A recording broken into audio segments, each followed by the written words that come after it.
As you can hear from the shredding behind us, there we are backstage at Brixton Academy with Levi and Ryan from Miss May I.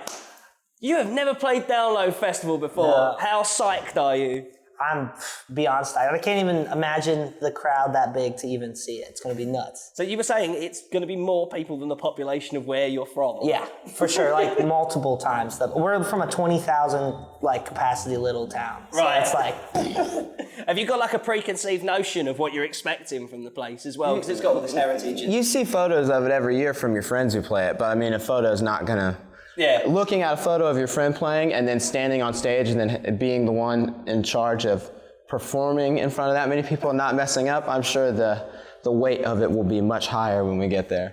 Like we were talking before we were rolling, like you were playing in arenas and hockey arenas with Five Finger Death Punch. Do you like playing like big places? Because I'm used to seeing you like in like Sweat and Sawdust venues. Yeah. Like, do you like playing like these big shows? I feel more comfortable playing the bigger shows because I can make them do bigger, cooler, crazy crowd participation stuff, but I don't know, it's a love-hate relationship with both. It's like, you can't be in the crowd, but when you're in the crowd, you're like, this is way too much. My hair's getting pulled, it's too hot. So it's love-hate, but... You got plans, like I saw you guys on Warped Tour a couple of years ago and you had everyone running around, like circle pitting around the mixing desk. Yeah. Like, have you got plans like that? And like, I know everyone's done it, but you guys got the little aisle now? Yeah. I want to do the 2 circle pits, or as many as I can. Man, Devil Driver are the ones to beat. Every year, it's kind of like become Download folklore that like, Devil Driver have these huge circle pits. So like, feel free to throw that out there. That is our competition then. New record is done. It is called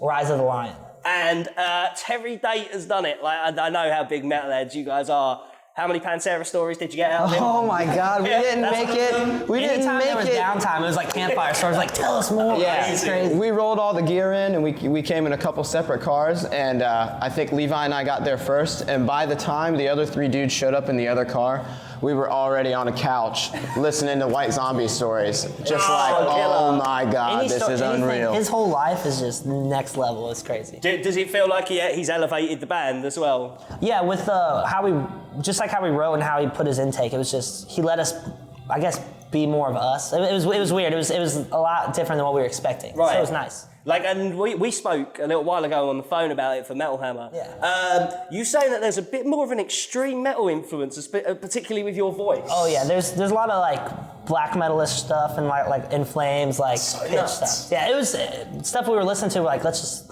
do it. And he supported it 110%. He's like, I've never done this before. Let's go. Because it's weird. Because like I think most people associate Terry Date, especially at the moment, with like the last Bring Me the Horizon record and like Deftones and things like that. Like so, you like took it to the harder, heavier side. It's not been a watered down in any way. His comment, the way we recorded it is the songs were pretty much done musically when we got there. They didn't change a lot. We rewrote them and worked so hard on them that they were pretty much set in stone when we got there. The vocals are what we worked on a ton. So we didn't really get opinions from him until we got to vocals. It was kind of, we were feeling kind of weird. We had the instruments done and it was super heavy.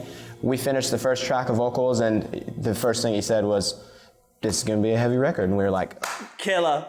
Okay, that's what we wanted, And like you're on the road at the minute, like this is being recorded on the Kill Switch and Trivium co-headline tour. Are you throwing any new material in there yet? Yeah, 1 new song. Oh, like killer. And what's that called? Gone. Are you like excited to put loads of these new songs in the set as well? Is it a record made for like live shows? Oh yeah. That was the first thing we've never like thought about it that way. So when we're writing it, we're like, okay, live, this is going to be the sickest circle pit, or like live, this is where that happens. So it was nice. So Rise of the Lions is the record. Yep. And you're going to be putting plenty of that in there by the time you reach us in June at Download? Oh yeah. Last night was the first time we played a new song, and it's always scary playing new songs. So when they actually go over well the first time you play them, it just makes you that much more stoked to put them in. Were you nervous before you went in? Yeah. We were talking about this earlier though. The intro, like the click start, I was like, here we go. I'm like, it's either they're going to hate it or they're not going to. And so have you got an idea of what Download will be like as well? Like having seen the pictures and all those kind of things? Yeah, I only know it from DVDs. Like all the DVDs. Is there anyone that particularly stands out? Because like, a load of people always say the AC/DC one. Mine's the As Lay Dying one when he does the chug off stage and you hear the crowd. I'm like, holy. I'm like, that's nuts. We did. When we were at the studio, Terry had this channel at the studio that played tons and tons of music festivals, and there had to be a Download one like probably every third show or something. Yeah, it's so crazy. Slipknot one was pretty freaking crazy. It's crazy. You probably got to actually go. To that yeah, one. it was like hands down the best outdoor show I've ever seen. Like Yeah, that it looks duality when the crowd unbelievable. joins in was like nothing else I've ever seen. Yeah. So no pressure for Download Festival of June, Miss May I.